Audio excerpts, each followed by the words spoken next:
오늘 하나님께서 저와 여러분에게 주시는 말씀은 요한 1서입니다. 신약성경 요한 1서 2장 15절부터 17절까지 말씀, 세 계절 말씀 제가 봉독합니다. 이 세상이나 세상에 있는 것들을 사랑치 말라. 누구든지 세상을 사랑하면 아버지의 사랑이 그 속에 있지 아니하니 이는 세상에 있는 모든 것이 육신의 정욕과 안목의 정욕과 이성의 자랑이니 다 아버지께로 쫓아온 것이 아니요 세상으로 쫓아온 것이라. 이 세상도 그 정욕도 지나가되 오직 하나님의 뜻을 행하는 이는 영원히 거하느니라. 아멘. 한 아이가 엄마하고 대화를 하는데 엄마가 아이에게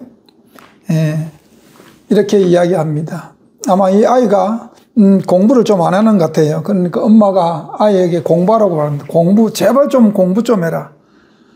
공부를 해가지고 열심히 해서 좋은 대학 가고 또 좋은 대학에 졸업하고 그러면 또 좋은 직장에 가고 그래서 결혼도 좀 이렇게 있는 집안에 결혼도 하고 그래서 이 세상 삶이 편안하고 고난이 없고 잘 살 수 있으니까 일단 공부 열심히 해서 좋은 대학 나오라. 좋은 대학 나와야만 네 삶이 좀 평탄하다. 그러니까 고생하지 않고 이 세상 삶이 평탄한 삶을 살기 위해서는 네가 공부를 열심히 해야 된다. 반드시 좋은 대학을 나와야 된다. 그러니까 오늘부터 공부 열심히 해라고 엄마가 그렇게 이야기합니다. 그러자 아들이 엄마한테 이야기합니다.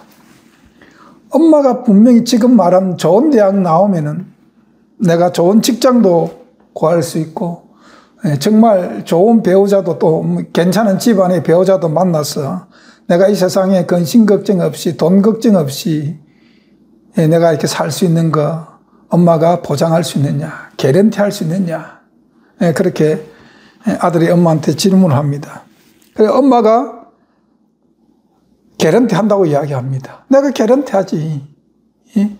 좋은 대학 나오고 명문대학, 아이비 대학 나오면은 잡도 좋은 잡 가고 보수도 많이 받고 또 거기에 레벨에 맞는 여자하고 결혼해가지고 가정을 꾸미면은 시너지 효과가 있어가지고 더 좋은 집에 살 수 있고 더 좋은 차도 꾸릴 수 있고 엄마가 개런티 한다. 그러니까 엄마가 나한테 이렇게 열심히 공부하라고 하지 않느냐. 그렇게 이야기를 다시 엄마가 이야기를 했습니다. 그래 아들이 다시 질문합니다. 엄마가 지금 분명히 공부 열심히 해가 좋은 대학 나오면 내 인생이 평탄하고 고난에 고통 없이 행복하게 부유하게 살 수 있다고 이야기를 했는데 그러면 엄마가 개런티 한다고 이야기했는데 그럼 내가 엄마한테 질문을 하나 하겠습니다. 그렇게 대답을 요하는 거예요. 내 친구 중에 아들이 하는 말이에요. 내 친구 중에 누나가 둘이 있는 친구가 있는데 큰 누나는 아주 공부를 잘한다는 거예요. 그 전교에서 뭐 이렇게 한 손가락 안에 들 정도로 전교 등수가 이게 학교의 학반 등수가 아니고 전체 전교 등수가 손가락 안에 들 정도로 공부를 잘한다는 거예요. 그런데 이 누나는 못생겼다는 거예요. 못생겼다는 거예요. 그런데 그 집에 둘째 누나는 공부는 뒤에서 이렇게 등수가 뒤에서 헤아리는 등수가 더 빠른다는 거예요. 그러니까 중간도 못한다는 거죠. 쉽게 말하면은 중간도 못한다는 거예요. 그런데 그 누나는 키도 크고 정말 이쁘고 늘씬하다는 거예요. 그리고 아들이 엄마한테 묻습니다. 엄마 누가 시집 잘 갈까? 친구 큰 누나가 공부 잘하는 큰 누나가 시집을 잘 갈 것인가? 아니면 공부는 못하지만 미모가 뛰어난 이 작은 누나가 시집을 잘 갈 것인가? 엄마의 개런티라면 분명히 첫째 누나가 공부를 잘하니까 시집 잘 가야 되는데 누가 더 시집을 잘 갈 것인가? 근데 엄마한테 묻습니다. 그러니까 엄마가 갑자기 말문이 막히는 거예요. 이거 뭐라고 대답해 줄 수가 없으니까 말문이 막히는 거예요. 그래서 엄마가 할 수 있는 말이 그거야 나도 모르지. 아들한테 그 이야기를 했다고 이야기를 합니다. 물론 인간이 인간의 삶을 개런티할 수 없습니다. 부모가 자식의 삶을 개런티할 수가 없습니다. 그렇죠? 예. 남편이 아내의 삶을 개런티 못합니다. 아내가 남편의 삶을 개런티 못해요. 우리는 어느 누구도 인간은 다른 인간의 삶을 개런티 한다고 이야기하면 안 됩니다. 개런티 할 수 있는 분은 인간을 창조한 하나님밖에 없어요. 예. 우리는 그 사실을 명심해야 합니다. 물론 엄마가 아들한테 열심히 공부하라 하는 것은 그래도 공부 열심히 명문대학에 나오면 확률적으로 좀 이 세상에 그래도 아직까지 확률적으로 학벌이 없는 사람보다는 학벌이 그래도 있는 사람이 조금 편하게 살 수 있는 확률이 있던 거지 그것을 개런티라고 약속할 수는 없는 거예요. 자, 오늘 기독교에서 많은 목사님들께서 실수를 하고 있는 말씀 중에 하나가 이 개런티라는 겁니다. 개런티. 목사님들이 전하는 말씀대로 신앙생활 하면은 하늘나라가 개런티 되는 것처럼 그렇게 설교하면 안 됩니다. 우리의 영혼을 개런티해 줄 수 있는 분은 오직 예수 그리스도밖에 없잖아요. 아멘. 저와 여러분의 삶을 개런티해 주실 수 있는 오직 이 유일한 분은 우리의 죄를 담당해 주신 예수 그리스도밖에 없습니다. 네. 그런데 우리가 한국 사람들이 특히 왜 이렇게 공부 매달리면서 자식의 인생을 부모가 좌지우지하려고 그러나 그러면은 부모 세대가 너무 못 살았기 때문에 그래요. 부모 세대가 너무 굶주림에 허덕이기 때문에 그렇습니다. 그래서 자식 세대만큼은 좀 나와 같은 세대가 아니라 나보다 더 나은 환경 속에서 살기를 바라는 간절한 부모의 마음이죠. 이게 이해합니다. 이게 충분히 이해합니다. 여러분들도 저와 같이 부모님이 있으시니까 다 이 마음을 이해를 할 겁니다. 그런데 문제는 이런 믿음, 이 세상에서 편하게 살고 싶고 이 세상에서 다른 사람들보다 더 안락하고 행복한 삶을 살기를 원하는 이 마음이 오늘 이 시대에 교회 안에 그대로 접목됐다는 것이 참 가슴이 아픈 겁니다. 교회 안에. 그리고 이 마음이 교회 안에서 오늘날 기독교인들을 신앙으로 자리 잡았습니다. 그래서 신앙생활의 형통이라는 단어를 우리가 이야기할 때 사실 성경에서 말하는 형통이라는 것은 하나님의 뜻이 이루어지는 것이 형통이에요. 하나님의 뜻이 이루어지는 게 형통이라고요. 여러분, 예수 그리스도께서 십자가를 지셨는데 이 십자가 사건은 이 미국에서는 뭐라고 합니까? 굿 프라이데이라고 이야기합니다. 굿 프라이데이. 한국에서는 고난주간에 굉장히 침울하게 침통하게 보내죠. 한국 사람들은. 그런데 미국 사람들은 예수님의 십자가 사건은 굿 프라이데이입니다. 하나님의 뜻이 이루어진 겁니다. 하나님의 연이 완성된 겁니다. 그러니까 이 형통이라는 단어 하나 자체도 우리는 성경과 오늘 이 시대의 교회가 가지고 있는 형통의 뜻이 다르다는 겁니다. 이 시대의 교회가 가지고 있는 형통이라는 뜻은 내가 원하는 것이 이루어지는 것이고 이 땅에서 내가 행복한 삶을 사는 것이 형통이고 교회에서 성경에서 이야기하는 것은 형통은 하나님의 뜻이 이루어지는 거예요. 신앙과는 하나님의 뜻이 이루어지는 것이 성경에서 말하는 참신앙입니다.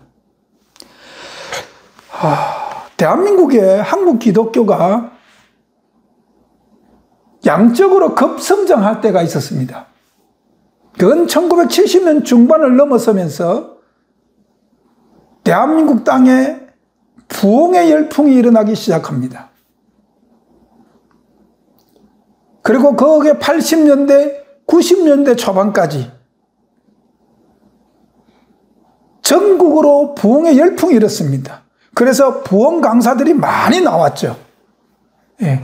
뭐 큰 대형 교회를 중심으로 또는 도시에 있으면 뭐 실내 체육관 같은 걸 중심으로 모여가지고 많은 사람들이 모여서 그 부흥사 목사님을 모시고 부흥회를 했습니다.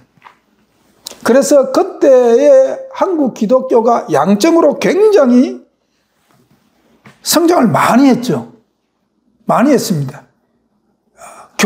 대형 교회가 되는 교회가 많이 나왔고, 교회마다 교인 수가 성장하는 그런 촉매작용을 한 것은 사실입니다. 인정해야 합니다.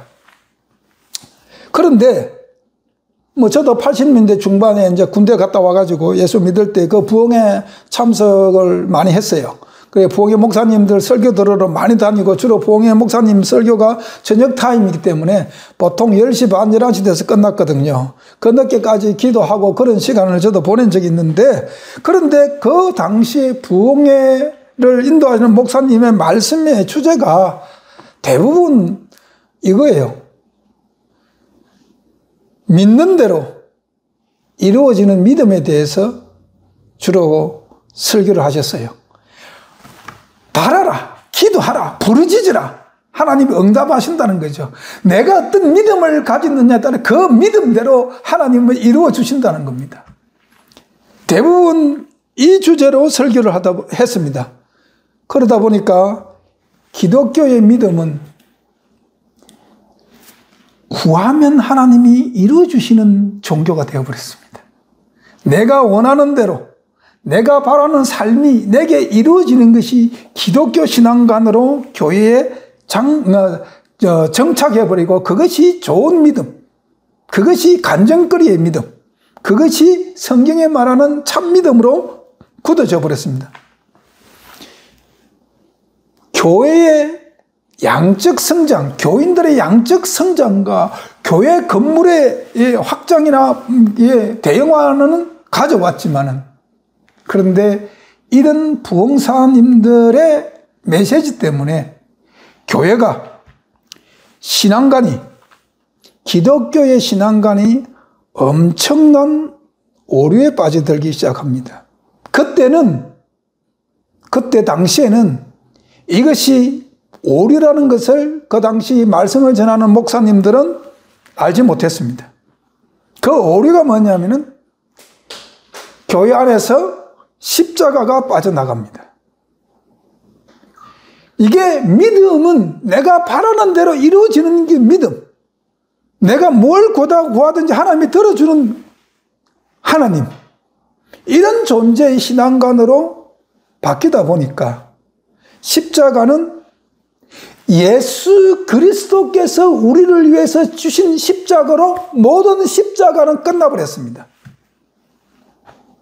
예수님이 십자가를 저와 여러분의 죄를 대속하기 위해서 지셨기 때문에 나는 십자가를 져야 될 의무가 없는 거예요.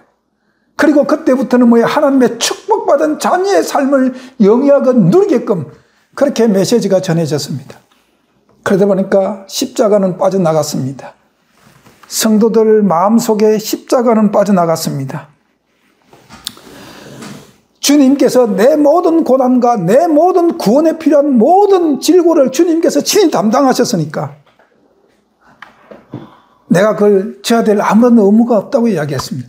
그래서 이사야 53장을 그렇게 해석했습니다. 예수님이 우리의 질고를 담당하고 예수님이 우리의 맞을 매를 맞았고 예수님이 우리의 죄를 담당하기 위해서 조롱도 받고 십자가에 못 박았으니까 이젠 그 예수님으로 말미암아 나는 죄 사함을 받았고 하나님의 아들이란 지위를 얻었으니까 이제는 누리는 권세만 있는 것으로 받아들이기 시작했습니다. 자, 그래서 오늘날 교인들이 십자가 지기를 싫어하는 교인들로 만들어버렸습니다. 그때 그 목사님들이. 그게 기독교의 큰 오류입니다. 자, 마태복음 16장 24절 말씀 제가 읽습니다. 예수님께서 하신 말씀입니다. 이에 예수께서 제자들에게 이르시되 아무든지 나를 따라오려거든 자기를 부인하고 자기 십자가를 지고 나를 쫓을 것이라. 하늘나라는 십자가를 진 사람이 가는 거죠. 하늘나라는 십자가 없는 사람이 가는 게 아니에요. 예수님이 내가 너희를 위해서 내가 십자가를 지으니까 너희는 십자가 지지 말고 그냥 하늘나라 오면 된다는 이야기가 아니고, 예수님이 나를 따라오려거든 십자가를 지고 오라고 이야기하잖아요. 네. 그런데 이 부흥사님들의 그 설교 메시지 때문에 교회 내에서 또는 성도들의 믿음 안에 십자가가 제거됩니다. 십자가가 빠져나가 버리죠. 자, 여기서 자기 부인이라 하는 것은 이제 회개죠, 회개. 회개인데,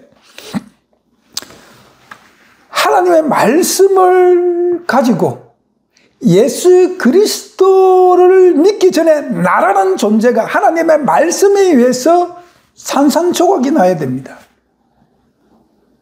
이게 통회예요. 이게 회개라는 겁니다. 이게 회개입니다. 네.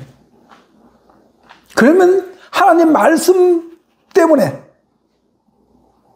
나라는 존재 자신이 부인되는 거예요. 네. 그것이 통회예요. 두 번째, 십자가를 져야 된다고 예수님 말씀하는데, 자, 왜 예수님께서 십자가를 져야 되느냐? 마태복음 16장에 지금 예수님 24절에 예수님께서 나를 따라오려거든. 예수님께서 지금 제자들에게 하는 말씀은 마지막 2월절에 자기가 어린 양으로 희생되어 가지고 죽고 3일 만에 부활해 가지고 하늘나라에 입성하는 것을 예수님께서 제자들에게 십자가 지기를 말씀하셨잖아요. 그 예수님께서 너희가 나를 따라오려거든 십자가를 지라 해야 되는데, 왜 예수님께서 십자가를 져야 했는가? 그건 십자가가 없으면은, 십자가를 지지 않으면은 우리는 멸망하기 때문에 그렇습니다. 멸망합니다. 자, 십자가가 교인이나 성도 각자 개인에게서 빠져나가면 기독교의 신앙관, 교회의 신앙관과 그리고 개인의 신앙관에 큰 변화가 옵니다. 큰 변화가 생깁니다. 그 변화가 뭔가? 그것은 세상과 타협하는 겁니다. 십자가가 내 심령 속에 없으면은, 내가 십자가를 지고 예수님을 바라보지 못하면은 나는 또는 교회는 세상과 타협하는 타협이 생깁니다.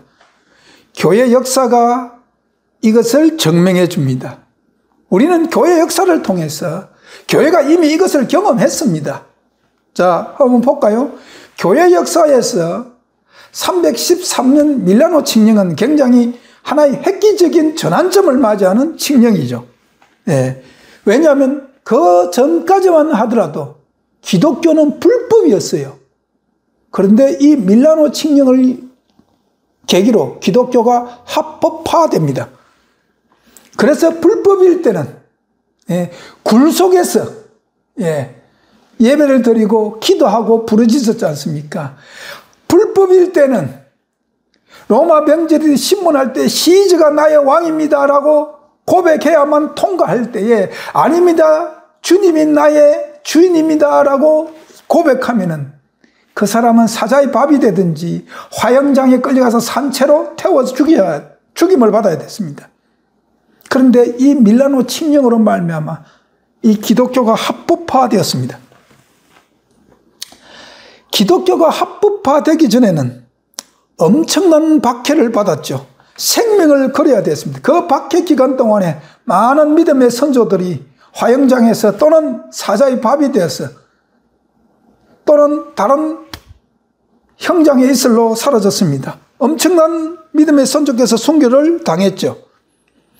이 당시 기독교에 가해진 박해는, 이 박해는 초기 기독교에서, 초기 교회에서, 쉽게 말하면 초대교회 시대 때에 성도들이 져야 될 십자가였습니다.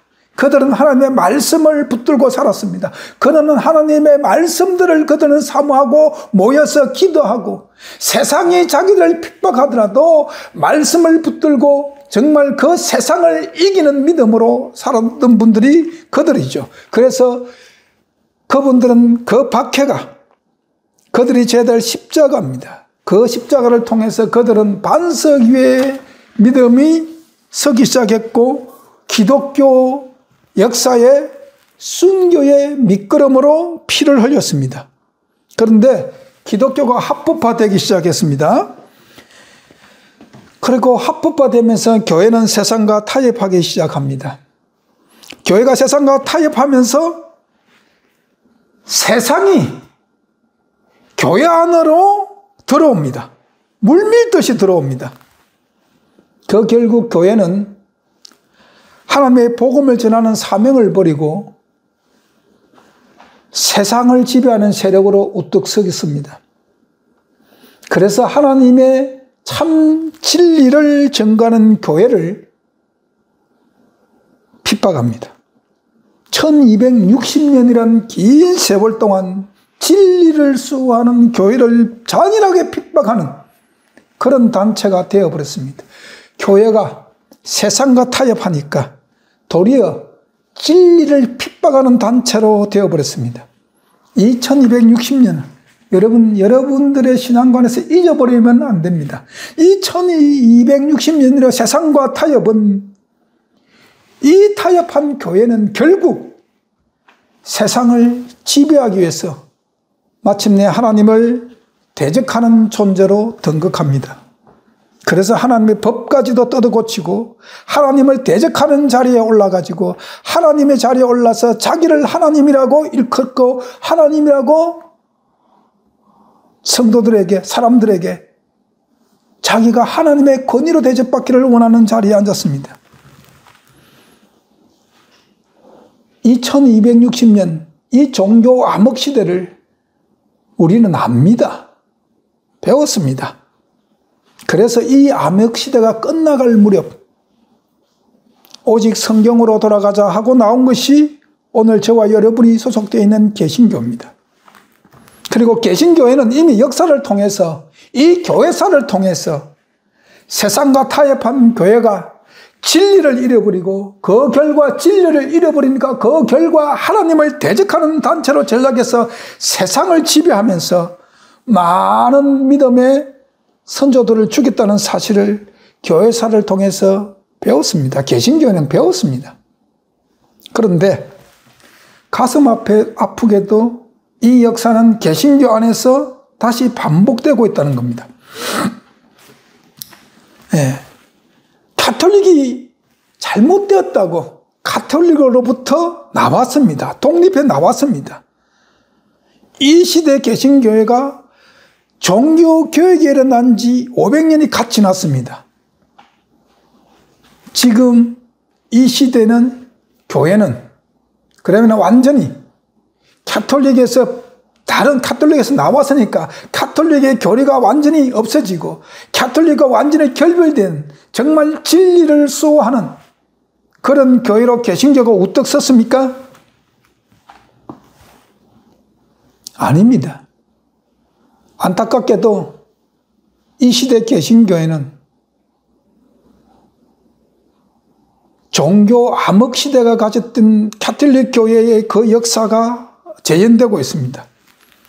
오늘 이 시대 교회는 세상과 타협하는 교회의 역사가 교회 안에서 다시 재현되고 있다는 사실을 기억해야 됩니다. 교회의 타락은 교회 안에서 십자가가 없어지는 그 계기로 교회가 타락합니다. 세상과 교회가 왜 타협을 하는가? 교회 안에 십자가가 없어지기 때문에 박해가 끝났습니다. 자유가 공포되었습니다. 십자가가 없어지니까 제일 먼저 기독교가 합법화되니까 박해가 없어지니까 제일 먼저 교회가 뭘 했습니까? 화려한 건물을 지었습니다. 화려한 무너졌던 교회 건물들을 화려한 건물로 재건되었습니다. 여러분, 바티칸의 건물이 얼마나 화려합니까? 그거 요즘 이 시대에 짓기 힘듭니다. 그 화려한 건물을 짓기 위해서, 바티칸의 그 화려한 건물을, 베드로 성당을 짓기 위해서 성경에도 없는 교리가 만들어집니다. 그게 면죄부입니다. 오늘 이 시대에 화려한 교회를 짓기 위해서 바티칸에 버금가는 수천억짜리 교회를 짓지 않습니까? 오늘 이 시대에 면죄부는 여전히 교회 안에, 개신교 안에 존재합니다. 존재하죠. 죄를 면해준다는 거죠. 조상의 죄를 내가 헌금함으로 말미암아, 그때 당시는 이제 금하나 은하나 이게 뭐 동이라든지 이런 돈이었기 때문에 헌금하면 바닥에 딱 떨어져 땡그랑 소리가 나면은 고통 중에 있는 부모가 편안한 곳을 옮겨진다. 이게 면죄부 아닙니까? 오늘날은 그 면죄부가 하나님의 교회를 짓는데, 하나님의 교회 예배당이지 성전은 아니거든요. 그 교회를 짓는데 헌금을 하면은 하나님의 물질적인 축복 30배, 60배, 100배로 채워준다는 이 축복론으로 여전히 개신교회가 면죄부 팔듯이 팔고 있습니다. 여러분, 교황이 세상을 지배하려 하는 그 자리에, 그 건자에 올라서 온갖 특기를 다루면서 감히 누가 대항하지 못하는 그런 권력을 과거에도 휘둘렀고 지금 현재 교황도 그 권력을 휘두르고 있습니다. 감히 누가, 국가의 원수들이란 대통령도 그 앞에 무릎 꿇고 쪼아릴 만큼 그 권력은 대단합니다. 이 세상에 누가 지금 교황의 권위에 도전하고 그 권력에 도전하겠습니까? 그 권력을 휘두르기 위해서 교황에 대항하는 자들은 무참하게 죽인 것이 교회의 역사입니다. 그런데 안타깝게도 지금 이 시대에 교회를 보면서 여러분, 교회가 얼마나 화려하게 짓습니까? 세상의 정부 청사보다도 교회가 더 화려합니다. 옛날에는 대한민국 도시에 가면은 이런 보험회사 건물이 참 화려했고, 뭐 지금은 뭐 청사들도 화려하게 많이 잘 지었습니다만은, 그러나 교회의 화려함에 따라가지 못합니다.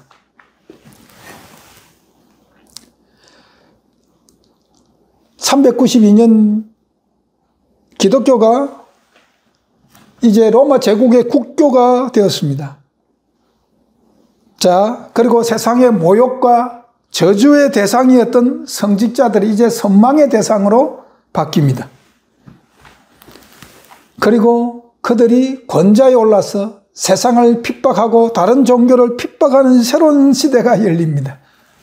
콘스탄티누스 황제는 기독교를 세상에 끌어들이기 위해서 각종 교회의 황제로서 호의를 베풀었습니다.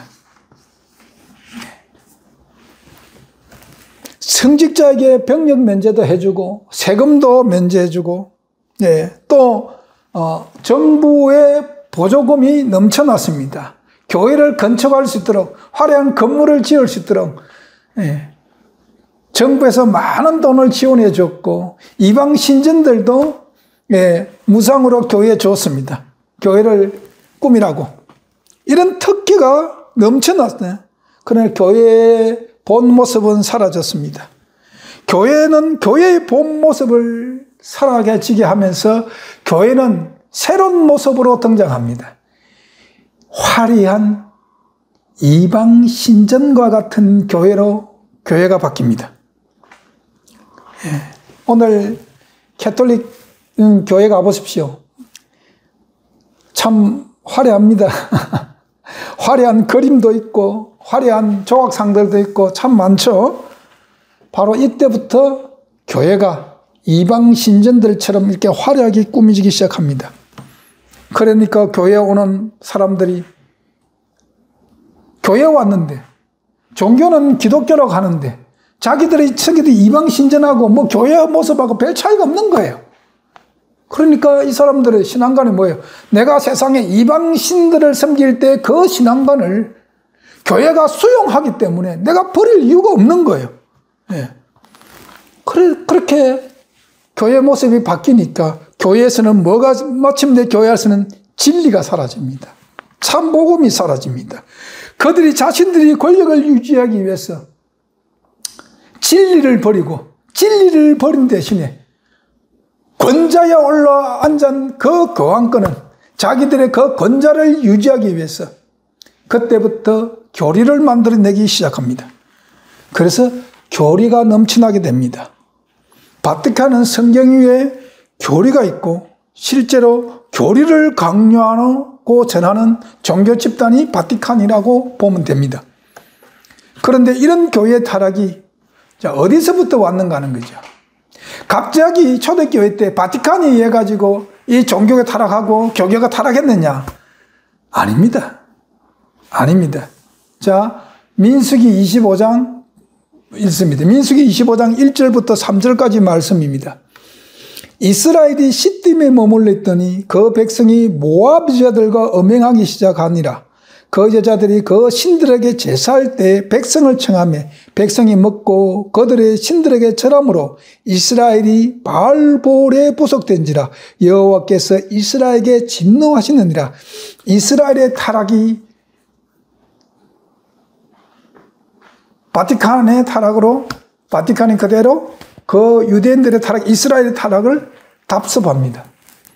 출애굽한 이스라엘에게 하나님이 가나안 땅을 주시면서 그들에게 의무를 주셨어요. 내가 아브라함에게 명시한 그 가나안 땅을, 젖과 꿀이 흐르는 가나안 땅을 너에게 주겠다. 그리고 이스라엘 백성들을 400년 종살이에서 출애굽시키면서 그리고 하나님께서 그들에게 의무를 주셨는데 그것이 십계명이죠. 이 계명은 오직 여호와 하나님만이 유일하신 신이고 이 하나님께서 천지 만물의 주제이시며 만물의 주인이시라는 것을 증명하는 것이 계명입니다. 십계명입니다. 그렇기 때문에 오직 여호와 하나님만 섬기라는 것이죠. 그분이 우리의 창조주고 그분이 우리의 주인이기 때문에 네. 하나님께서 독재자이시기에 그분만 섬기라 하는 것이 아니고 하나님이 이 모든 만물을 창조하신 창조주이기 때문에 그리고 이 세상의 모든 만물은 하나님의 통치권 안에 있기 때문에 우리가 하나님을 섬기라고 한 겁니다. 예. 그리고 또 하나님께서 모세를 통해서 말씀합니다. 가나안에 들어가서 어떻게 하라고. 자, 출애굽기 23장 23절 24절 두 개절을 제가 읽습니다. 나의 사자가 내 앞서가서 너를 아모리 사람과 헷 사람과 브리스 사람과 가나안 사람과 히 사람과 여부스 사람에게로 인도하고 나는 그들을 끊으리니 너는 그들의 신을 숭배하지 말며 섬기지 말며 그들의 소유를 본받지 말고 그것들을 다 회파하며 그 주상을 타파하고 이방 신들이 많이 가나안 땅에 세워져 있을 것인데 너희들이 가나안 땅에 들어가면 그것을 다 없애라. 다 부셔버리라. 다 없애라. 그들에게 절하면 안 된다. 예. 섬기지 말라. 이것이 가나안 땅에 들어가서 이스라엘의 가나안 땅 정복할 때 이스라엘에게 주신 하나님의 명령입니다.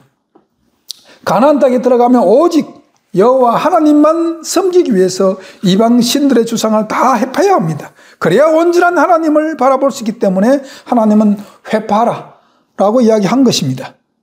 그런데 민수기 25장의 바알볼 사건이 아직 요단강 건너서 가나안 들어가기 전에 일어납니다. 참 안타깝죠? 예.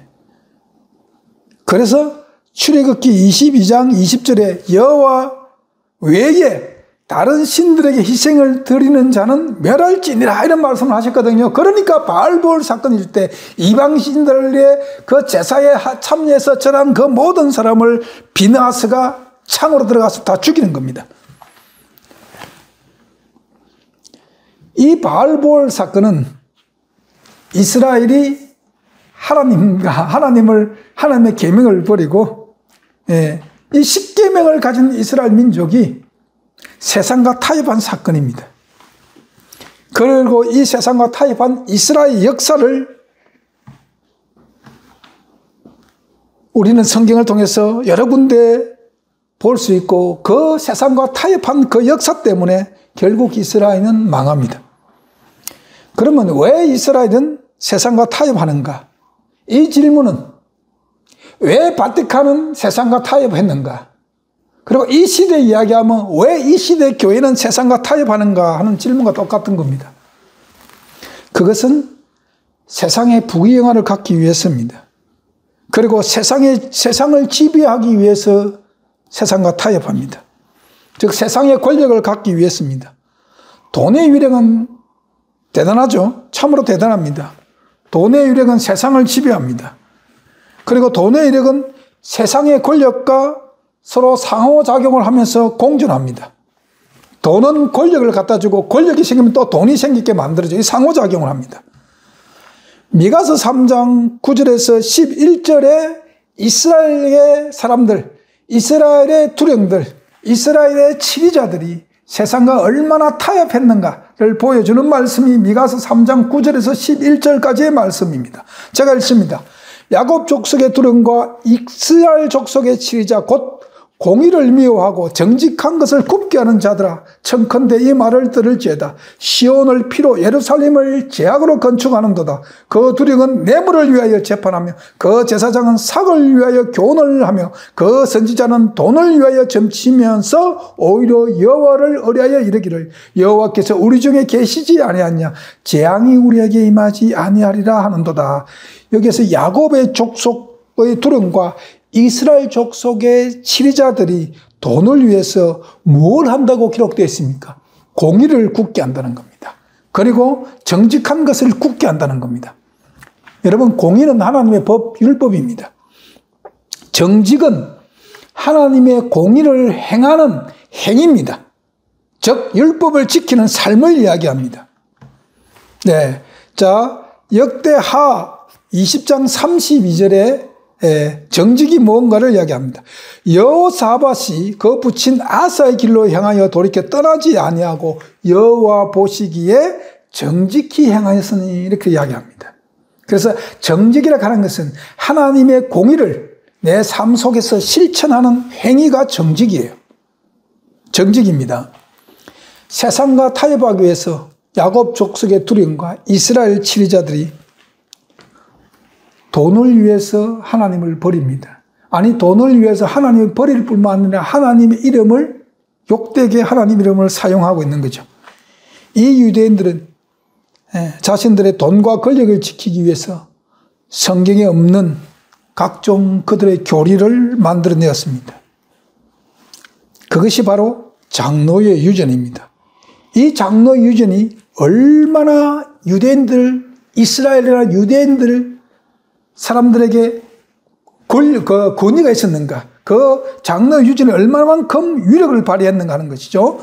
자, 예수님 시대에 예수님께서 그 장로의 유전을 꼬집습니다. 마태복음 15장 1절부터 6절까지의 말씀 제가 읽습니다. 그때 바리새인과 서기관들이 예루살렘으로부터 예수께 나와 가로되 당신의 제자들이 어찌하여 장로의 유전을 범하니까 떡을 먹을 때 손을 씻지 아니하나이다. 대답하여 가르사대 너희가 어찌하여 너의 유전으로 하나님의 계명을 범하느뇨.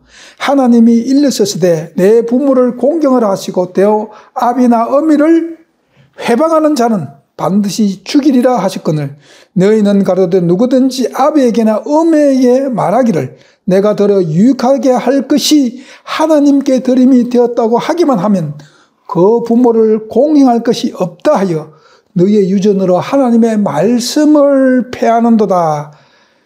이 교리가, 유대인들이 만들어냈던 이 교리가 하나님의 말씀을 폐한다는 겁니다. 이 유대인들의 신앙관이 로마 캐톨릭으로 그대로 재현되었습니다. 바로 어느 시대에? 교회 버가모 교회 시대 이루어졌습니다. 이스라엘이 왜 하나님을 버리고 세상 신인 바알을 섬겼는가? 바알을 섬겼는가? 바알의 신전은 화려합니다. 정말 화려합니다. 인간의 눈으로 보기에는 정말 화려합니다. 그리고 바알은 지켜야 될 법이 없습니다. 유대인들에게 하나님 계명을 주면서 지키면 복을 주겠다 했는데 바알은 그런 계명이 지킬 계명이 없습니다. 법이 없습니다. 그리고 바알은 인간이 원하는 세상 부귀를 이루어주는 신이라고 그렇게 기록되어 있습니다. 자기가 원하는 것을 받기 위해서 그것 바알이라는 신이 이루어진다고 그 바알의 종교는 그렇게 가르칩니다. 그러니까 돈이 좋고 세상 부귀 영화에 눈이 먼 사람들, 그들에게는 바알이 최상의 신이에요. 바알만한 신이 없는 겁니다. 그래서 하나님을 버린 겁니다. 하나님의 법은 이스라엘 백성, 즉 세상의 부귀 영화를 원하는 이스라엘 백성에게 하나님의 법은 십자가였습니다. 십자가였죠. 그런데 그 십자가가 지기 싫었던 겁니다. 왜? 세상과 타협하려면 십자가가 짐입니다. 그리고 그렇기 때문에 십자가를 버리면 세상과 타협이 이루어집니다. 그래서 바알을 섬기기 위해서 하나님을 버리는 겁니다. 하나님의 계명을 버리는 거예요. 그게 이스라엘 믿음입니다. 그게 이스라엘입니다. 그리고 그 믿음을 313년 밀라노 칙령 이후에 기독교가 합법화되면서 교회가 이교도들을 꺼리들이기 위해서 교회의 문턱을 낮춘다는 명목으로 타협했습니다. 교회에 새로 들어온 이방신들은 그들의 섬기던 신들을 버릴 필요가 없었습니다. 그러자 교회는 타락합니다. 급속하게 세속화되어 갔습니다. 이 세속화된 세상 위에 군림하기 위해서는 교황이라는 새로운 자리가 필요했고 그 교황의 자리를 굳건해야만 했습니다.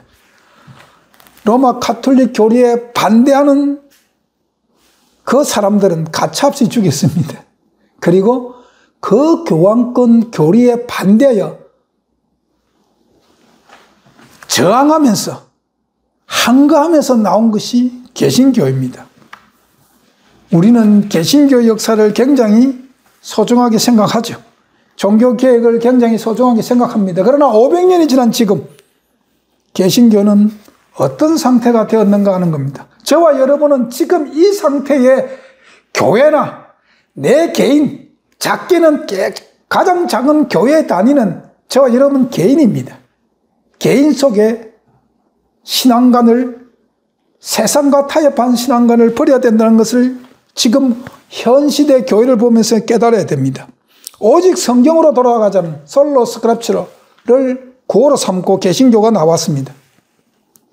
그러나 이미 오직 성경으로 돌아가자는 그 빛은 교회에서 그 빛을 발하지 못하고 있습니다. 로마 가톨릭으로 돌아가는 교회가 엄청 많이 생겼죠. 네. 교회는 바티칸이 처음 했던 것처럼 지금 화려한 건물을 짓습니다. 여전히 면죄부는 존재합니다. 물질적 축복으로. 그리고 성직자들이 누리는 특権은 굉장합니다. 좋은 집, 좋은 자동차, 그리고 수억이 넘는 연봉을 받는 목사님들 많이 계시죠. 더 이상 개신교의 성직자는 성직자라는 이름이 아니라 CEO란 세상 사람의 평가를 부인할 수 없는 시대에 우리는 살고 있습니다. 이런 분들께 성경에 기록된 예루살렘 입성하는 예수님의 모습을 찾아볼 수 있을까요? 어린 나귀 새끼를 타고 가는, 겸손해서 어린 나귀 새끼를 타고 가는 예수님의 모습이 과연 이런 분들에게서 찾아볼 수 있습니까? 없는 거죠. 이런 대형 교회들은 건물 교회를 화려하게 짓고 지금 이 시대에 대형 교회라고 자부하는 이런 대부분의 교회들은 에큐메니칼 운동인 WCC에 다 가입했습니다. 그리고 이런 교회 목사님들이나 교인들 십자가 지기 싫어합니다.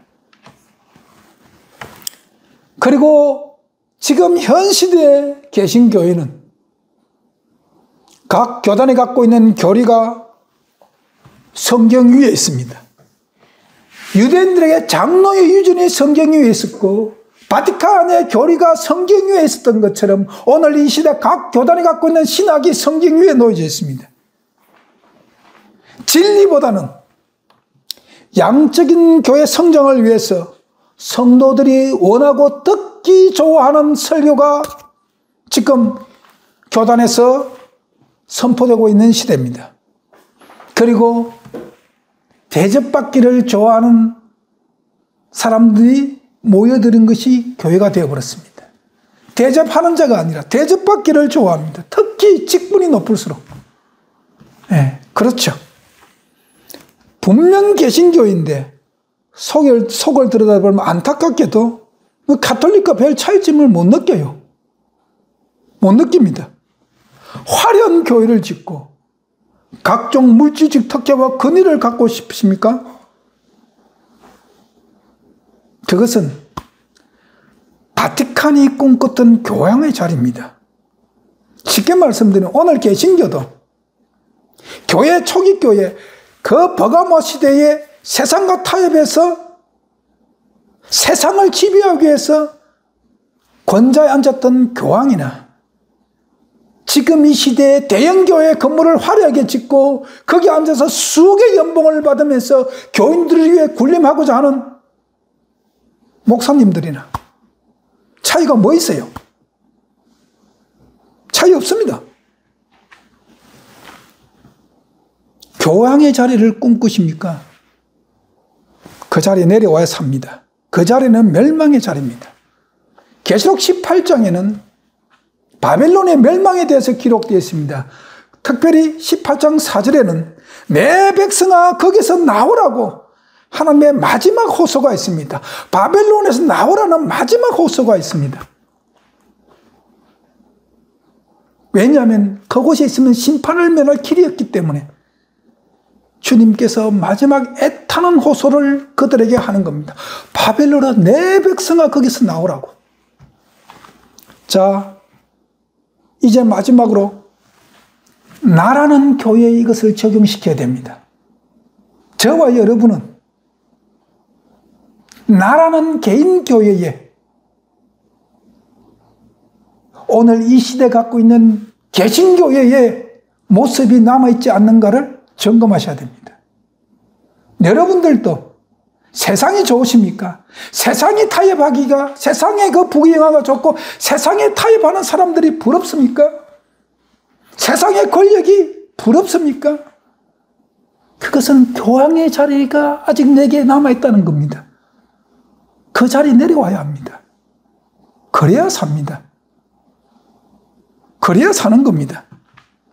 사랑하는 성도 여러분, 아니 이 시대를 사랑하는 모든 개신교 여러분, 바벨론에서 나오기 위해서는 그 세상적으로 보기 화려한 교황의 자리가 여러분 눈에는 멸망의 자리로 보여져야 된다는 사실입니다. 아직도 예수 믿으면서 하늘나라의 소망보다 여기가 조사옵나이다 되면 큰일 나는 겁니다. 교황의 자리, 저와 여러분 개인 속에 혹시 세상과 타협으로 말미암아 하나님의 십자가가 빠져나간 그런 자리가 없는지를 체크하셔야 됩니다. 아직도 세상이 좋으면 우리는 망합니다. 얼마 남지 않은 이 세상, 주님 오실 시간이 얼마 남지 않은 이 마지막 시대에 아직도 교황이 앉은 그 바티칸 자리가 내 속에 남아있다면 우리는 구원받지 못하는 겁니다. 세상을 부러워하지 마십시오. 세상에 잘 되는 사람을 부러워하지 마십시오. 악인이 잘 되는 것을 부러워하지 마십시오. 십자가가 없는 교인들을 부러워하지 마십시오. 십자가 지기 싫어하는 교회 다니지 마시고 십자가 지기 싫어하는 그런 신앙관이 버려야 저야 내가 살아납니다. 교회 내에 십자가가 없어지고 여러분 개인의 심령 속에 십자가가 사라지면은 우리의 기독교 신앙은 세상과 타협하게 됩니다. 세상과 타협하게 됩니다. 저는 항상 우리 예사랑교회 복음을 받고 난 이후로 제가 항상 가슴에 새기며 묵상하는 말씀이 있습니다.